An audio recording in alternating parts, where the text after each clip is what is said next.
जिंदाबाद जिंदाबाद जिंदाबाद बांग्लादेश যুব ছাত্র পরিষদ জেলা জিন্দাবাদ জিন্দাবাদ জিন্দাবাদ জিলা বাঙালি ফেডারেশন জিন্দাবাদ জিন্দাবাদ জিন্দাবাদ federation long live federation long live জয় আয়া খান জয় আয়া খান জিন্দাবাদ জিন্দাবাদ বাঙালি যুব ছাত্র পরিষদ জিন্দাবাদ Long live, long live, long live, long live.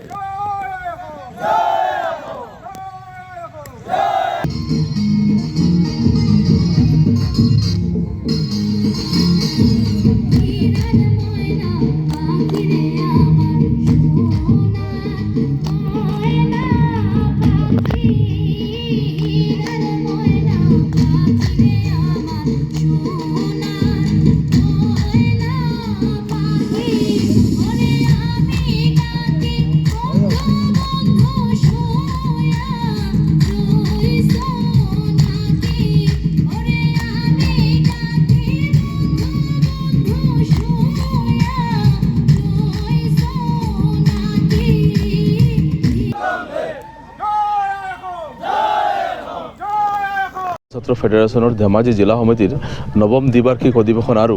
নামনি শিলাহতী কাকুবাড়ি আঞ্চলিক সমিতির অষ্টম দ্বিবার্ষিক অধিবেশন দুদিনীয়া বর্ণাঢ্য কাৰ্যসূচীৰে এই অঞ্চলতে আয়োজন কৰা হৈছে আৰু আমি আশা ৰাখিছোঁ যে এই অনুষ্ঠানত আমাৰ এই ধেমাজি জিলাৰ প্ৰতিগৰাকী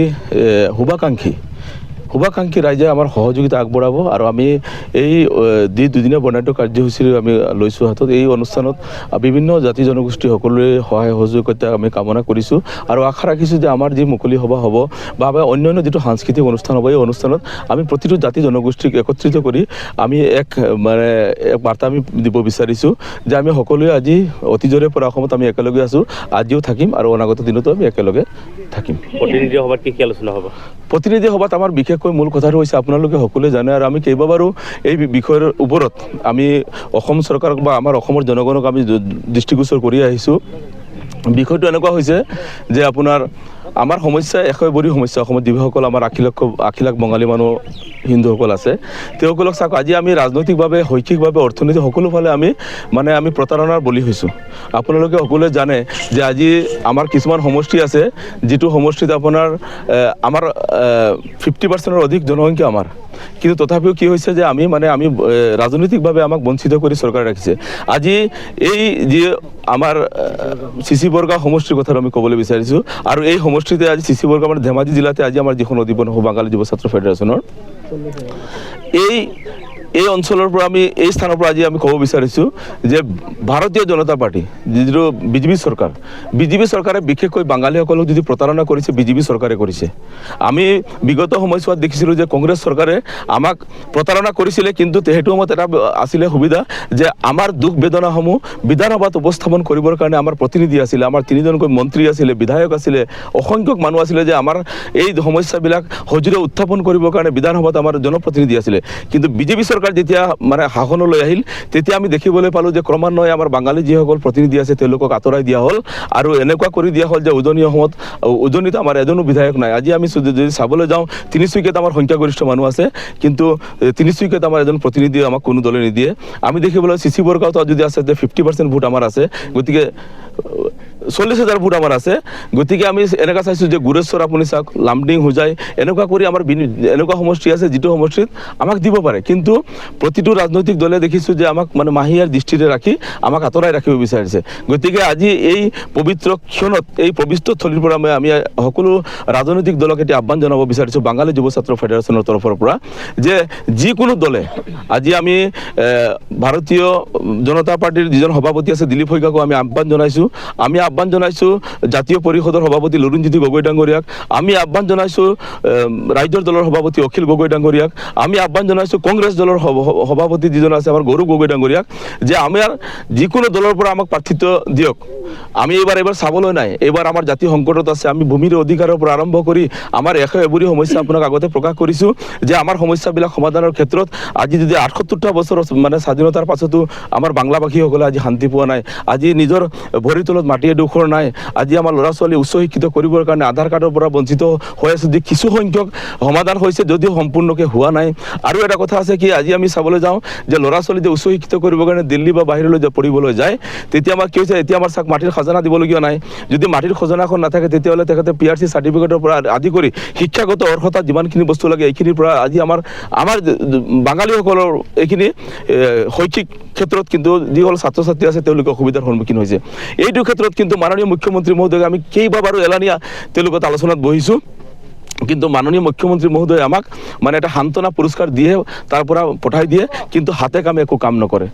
আমি তেওঁ কেইবাখন মানে ৰাজহুৱা সভাত মাননীয় মুখ্যমন্ত্ৰী মহোদয়ে তেওঁ স্পষ্টকৈ ঘোষণা কৰিছিলে যে যিসকল SC লোক আছে এই SC লোকসকলে ট্ৰাইবেল বেল্টৰ পৰা আদি কৰি অসমত বিভিন্ন ইমূৰৰ পৰা সিমূৰত মাটি ক্ৰয় কৰিব পাৰিব বিক্ৰয় কৰিব পাৰিব কিন্তু আমি তেওঁৰ বক্তব্যটোৱে খালি কেৱল মাত্ৰ শুনিবলৈ পাওঁ যদি অফিচত যাওঁ তেতিয়া তেওঁলোকে কি কৰে অফিচৰ যিসকল বিষয়া আছে তেওঁলোকে যেতিয়া বিশ্বাস নৱসূদ্ৰ চৰকাৰ এইবিলাক আমি তেওঁলোকে দেখে আৰু তেওঁলোকে যদি গম পায় যে এইসকল বাঙালী মানুহ তেতিয়াহ'লে তেওঁলোকৰ ফাইলবিলাক আঁতৰাই দিয়া হয় আৰু এইটো ক্ষেত্ৰত মই শদিয়াত যোৱা কেইদিনমান আগত মাননীয় মুখ্যমন্ত্ৰী মহোদয়ক সাক্ষাৎ কৰি এই বিষয়ত স্মাৰক পত্ৰ প্ৰদান কৰিছিলোঁ কিন্তু আজিলৈকে আমি এই বিষয়ৰ ওপৰত এটা সুফল বা সুব্যৱস্থা মানে অসম চৰকাৰৰ পৰা পোৱা নাই গতিকে আমি বহুত দুখিত হৈ আছোঁ বাঙালী সমাজে ভিতৰুৱাকৈ দুখিত আছে আৰু আমি যিটো আশা লৈ এটা কথা আমি আজি স্পষ্টভাৱে ইয়াৰ পৰা অসম চৰকাৰক জনাব বিচাৰোঁ যে যদি ভাৰতীয় জনতা পাৰ্টি মানে আজি ৰাজ শাসন দখল কৰি আছে কেৱল মাত্ৰ বাঙালী ভোটৰ কাৰণে হৈ আছে যিহেতু 90% মানুহে এতিয়া বিজেপিক ভোট দি আছে আমাৰ মানুহখিনি ভোট দি আছে আমি আজি এই মানে অধিৱেশনস্থলীৰ পৰা আমি মানে সকলো আমাৰ যিসকল ভাই বন্ধু আছে যিসকল বাঙালী লোকসকল আছে আজি বিজেপিত কাম কৰি আছে তেওঁলোকক আমি আহ্বান জনাব বিচাৰোঁ যে আপোনালোকে এটা কাম কৰক আপোনালোকে যিকোনো ৰাজনৈতিক দলতে কাম নকৰক কিয় কিন্তু নিজৰ অধিকাৰৰ কাৰণে আপোনালোকে তাত প্ৰশ্ন কৰক বিধায়কক কৰক মন্ত্ৰীক কৰক যে আমি যে আপোনালোকৰ দলত কাম কৰি আছোঁ আমাৰ সুৰক্ষিত আমাৰ ল'ৰা ছোৱালী ভৱিষ্যত সুনিশ্চিত কৰিবৰ কাৰণে আপোনালোকে কি কি ব্যৱস্থা গ্ৰহণ কৰিছে এইবিলাক বিষয়ৰ ওপৰত যদি আপোনালোকে নকৰে তেতিয়াহ'লে মনত থ'ব বহুত সোনকালে আমাৰ জাতিটো ধ্বংসৰ মুখলৈ ঠেলি দিয়া হৈছে ৰাজনৈতিকভাৱে শৈক্ষিকভাৱে আজি আপুনি চাওক শিক্ষাৰ ক্ষেত্ৰত চাওক আমাৰ এইটো খালি ডিপোৰ্টাৰ আৰু ডিটেনশ্যন কেম্প আমাৰ সমস্যা নহয় আজি শিক্ষিতৰ ক্ষেত্ৰত যদি আমি চাবলৈ যাওঁ আমাৰ ল'ৰা ছোৱালীয়ে উচ্চ শিক্ষিত কৰিছে কিন্তু বিভিন্ন জাতি জনগোষ্ঠীক আসন সংৰক্ষণ কৰিছে কিন্তু আমাৰ কাৰণে সেই ব্যৱস্থা অসম চৰকাৰে কৰা নাই অতি দুখৰ বিষয় তাৎপৰ্যপূৰ্ণ বিষয় কিন্তু এইবিলাক ক্ষেত্ৰত কি হৈছে যিজন আমাৰ ডক্টৰ ৰণোজ পেগু ডাঙৰীয়া এইটো ক্ষেত্ৰত তেখেতে এটা ব্যৱস্থা গ্ৰহণ কৰিব লাগে মাননীয় মুখ্যমন্ত্ৰী মহোদয় এইবিলাক ব্যৱস্থা অলপ কৰিব লাগে কিন্তু তেওঁলোকে নকৰে আচলতে কথাটো হৈছে আমি এটা আলোচনা চলি আছে যে যিটো মাটিৰ পট্টাৰ বিষয়ে লগত যিটো আলোচনা চলি আছিলে যদি আমি প্ৰতিখন জিলাত এটা নিৰ্দেশনা জাৰি কৰিছোঁ আমি নিৰ্দেশনাত RTI মাৰি আমি চাই ল'ম যদি দেখিছোঁ যে আমাৰ জনগোষ্ঠীয়ে মানে পাট্টা পোৱা নাই আমি জানো পোৱা নাই যদি কিছু অংগ কৰবাত এক দুজন পাইছে বেলেগ কথা আমি জানো পোৱা নাই তেতিয়াহ'লে আমাৰ প্ৰতিখন জিলাত আমি নিৰ্বাচনৰ আগতে এটি গণতান্ত্ৰিকভাৱে এটা আন্দোলন কাৰ্যসূচী আমি গোটেই অসমত জোৰা আন্দোলন ঘোষণা কৰিম আৰু আমি আজি কৈ দিছোঁ যদি আমি বিজেপি চৰকাৰক যেনেকুৱা আমি বহাব পাৰিছিলোঁ আৰু যদি আমাৰ সকলো ৰাইজে ভাবে যে অসমত থকা প্ৰতিগৰাকী হিন্দু বাঙালীয়ে ভাবে যে আমাৰ জাতিৰ কাৰণে কোনো উত্তৰণৰ কাৰণে ভাৰতীয় জনতা পাৰ্টীয়ে একো কাম কৰা নাই মই ভাবোঁ তেওঁলোকে এনেকুৱা এটা কাম কৰিব পাৰিব যেনেকুৱা আমি মাননীয় মুখ্যমন্ত্ৰী মহোদয়ক মানে মুখ্যমন্ত্ৰীৰ চকীখন আমি আগবঢ়াই দিছিলোঁ তেনেকুৱা মাননীয় মুখ্যমন্ত্ৰী মহোদয়ক চকীৰ পৰা আঁতৰাই আনিবৰ কাৰণে আমাৰো এই ক্ষমতাৰো বাঙালী সমাজৰ আছে গতিকে আপোনালোকৰ যোগেদি আজি আহ্বান জনাইছোঁ মাননীয় মুখ্যমন্ত্ৰী মহোদয়ে আজিও আমি আশাবাদী হৈ আছোঁ যিহেতু এই বিষয়খিনিৰ ওপৰত যাতে অতি সোনকালে এটা ব্যৱস্থা গ্ৰহণ কৰে বাঙালী ফেডারেশন জিন্দাবাদ জিন্দাবাদ জিন্দাবাদ বাঙালী ফেডারেশন জিন্দাবাদ জিন্দাবাদ জিন্দাবাদ বাঙালী ফেডারেশন জিন্দাবাদ